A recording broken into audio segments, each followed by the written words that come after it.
Choco Mocho Flying Titans gusto mag-back-to-back wins nang sa gayon ay mag-tie sila sa team standings with their sister team na Creamline. Galleries Tower High Risers nais magtuloy-tuloy ang kanilang 2-game winning streak at susubuking masungkit ang ikatlong panalo sa torneo. What's good, PVL fans? It's nice to be back with you here on Powerhouse Volleyball PH. Kindly do subscribe to my channel at pakihit na din ang notification bell para ma-notify ka sa aking mga bagong uploads. Para sa ating ikalawa at huling laban ngayong araw na ito, April 2, 2024 in preliminaries, Choco Mocho Flying Titans will go up against Galleries Tower High Risers. Pareho nang galing sa convincing wins ang dalawang koponan na ito sapagkat pareho nilang winalis ang kanilang mga nakabanggaan sa huli nilang laban.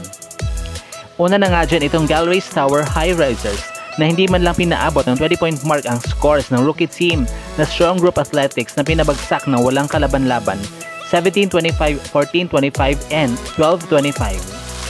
For the first time in this conference, itinanghal na player of the game si Grace Bombita na nakapuntos ng 16 points with 15 attacks and 1 ace. Syempre hindi din napakabog ang Choco Mocho Flying Titans, nagigil bumawi kung kaya't napagbuntunan ang Akari Chargers na hindi naman nagaanong nabaon pero hindi pa din nagawang makakuha ng kahit isang set 25-17, 25-22, and 25-21. Buong buo ang loob ni Mari Madayag sa laban na iyon kaya siya ang inanunsyo na player of the game na nakapag-contribute ng 11 points with 8 attacks and 3 blocks.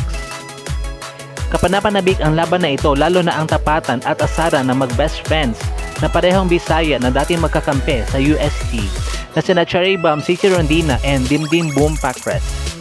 Kaya naman abangan na lang natin ang kanilang laban mamaya na po yan roughly around 6 PM.